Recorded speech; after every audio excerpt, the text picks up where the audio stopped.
Welcome, I'm Dr. Vismara. I'm the Executive Director of the University Development Trust, and today I'm very privileged and honored to be meeting Dr. Christina Hughes, who is the Pro-Vice Chancellor at Warwick University for Teaching and Learning. Well, Yes. Welcome to Sacramento. Thank you, it's lovely. Have you been to California before? I've not, no. Well, no, so welcome. I'm very excited to be here. Well, and I'm hopefully- soaking it all in. Hopefully this is the first of many I visits to hope come, so, too. since we're really looking forward to launching this program within the next few weeks. And part of what we'll be doing in the next year and a half as part of the Warwick, California program will be to have a number of visiting guests, lecturers, academics. So welcome. Yes, thank Could you tell us a little bit about your professional experiences? And also, I'm actually intrigued by the title of Pro-Vice Chancellor for Teaching and Learning. It Yes. sounds very, very impressive. Could you tell us a little bit about what that entails in your academic endeavors? So, Pro-Vice Chancellors in the British system are part of the senior management team, and they sit just beneath the Provost and the Vice Chancellor. Or So it's really up President. at the top. It's right up at the top, and it's and we have overarching responsibilities across the university. So for me, I would have moved from head of department to chair of my faculty of Wow. social sciences, and as you move up those levels and then become Pro-Vice Chancellor. Well, congratulations. That sounds like Thank you. climbing the academic Yeah, ladder yeah. with a great deal Yes, of success. So yeah, congratulations. Tell us a little bit about your areas of research expertise and any particular studies. I know from looking at your impressive CV that you're really interested in issues related to gender, Yes. equality, Yeah. and feminine studies. Yes, Could you tell us yeah. a little bit about what? So all through my career, I've been interested in equity issues across a whole variety of different places. So in families, in education, in work and employment. I've undertaken organisational studies, policy relevant work. So a couple of the most recent projects I've been involved in, one has been with jewellery designer makers in Birmingham in the UK, which is the UK's second largest city. And there's an area there called the Birmingham Jewellery Quarter, renowned in the UK as being an industrial heartland in the 19th century. Wow. And a powerhouse, and what was called the City of 1,000 Trades. And this was driven by the growth of the Industrial Revolution and the growth of manufacturing. And in the jewellery quarter in Birmingham, what grew up were what were called the toy trade, which was trinkets, jewellery, and other kinds of materials. What kind of employees numbers are we talking about? Are we talking hundreds or thousands? Hundreds of thousands. Hundreds of in the thousands. 19th century. Wow. So grew large manufacturers. Is that persisting now? No, and this is what's so interesting about the story of the jewellery quarter, but also the way in which gender works. So in the 19th century, the craftsmen in the jewellery quarter would have been men. Yes, primarily. There would have been all men. What's happened over a century or more of industrial change is, first of all, we had the car manufacturing revolution. And so what happened there was, as car plants were developed and grew, the workforce moved to better paid jobs and different skilled jobs in car manufacturing, leaving the skill base of the jewellery quarter very vulnerable. Then, of course, what's happened is globalisation. So when men were moving out of Yes. those jobs in the jewelry industry, did women and children fill that vacuum? Yes. Or how was that? How was that It addressed? changed its orientation for a period of years. So rather than being a manufacturing base, it became a service base, and now you can go shopping there, right? So it has lots of gold shops. If you walk around the streets, there's shops with lots of gold in the windows. Globalisation's had its effect because, of course, jewellery is produced far more cheaply Right, across the right. world, Yeah. as we know. Probably more in the eastern countries. Yes, absolutely. So we're now a net importer rather than exporter in the UK. But what's happened in the interim is the growth of a different kind of craftsperson, a craftswoman who is art school trained I see. rather than Okay. trained on the bench. And these are jewellery designer makers. What they are by and large are very small businesses, and they're driven by a passion for their aesthetic and a passion for designing high quality jewellery and gems and artwork.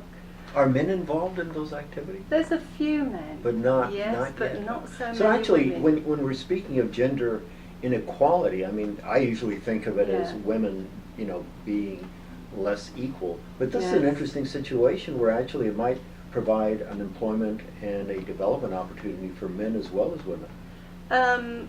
It might do, and the men who enter into that trade tend to have larger businesses I than the see, women. I see.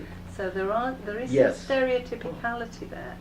But women are read in a different way, and they're read by policy in a different way, so that because they're small businesses, because they by and large might do 3 jobs to keep their small business going, they are discounted by and large by the policy because they're not big business. So they don't have the input, the Yes. influence, and the impact. So they're seen as the cherry in the cake of keeping the kind of mythology and the sort of aura of mystique of craft and quality. So in would an you say area. that it's more decorative than substantive? Yes, Oh, that's absolutely. Oh, that's a Not great lesson. literally, Yeah, not no, in yes. reality, empirically, of course not.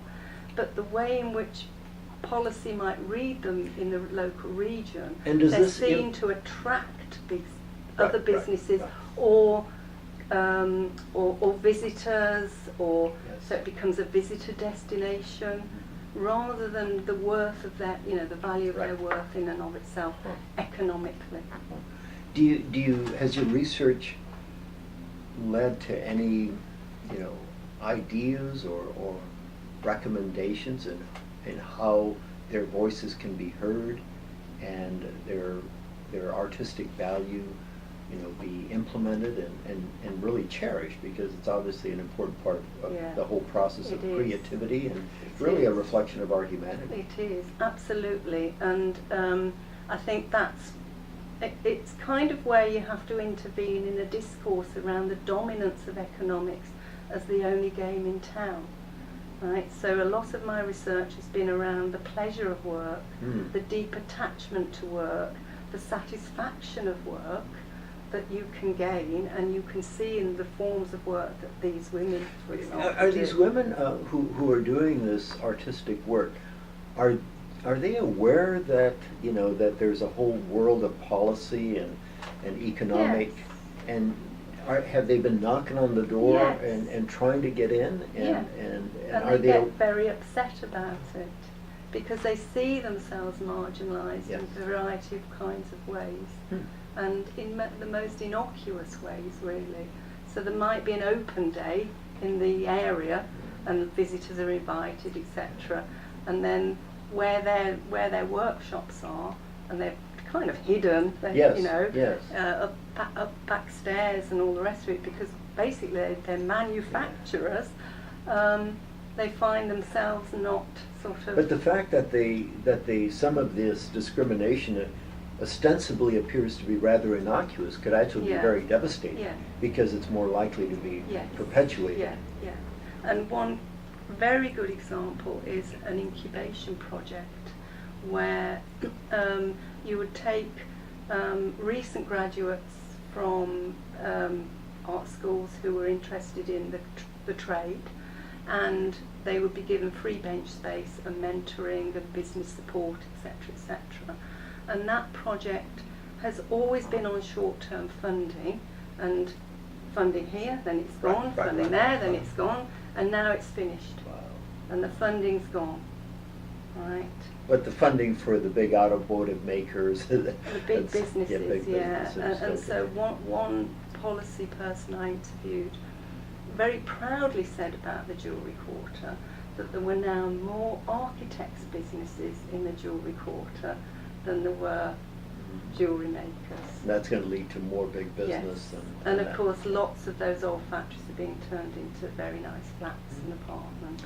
Do you have any thoughts in terms of what can be done to empower these artists to have their voices heard? Do you have any recommendations or any next steps? I've got a rather more radical one that doesn't often get heard, and that is that work itself has to be rethought.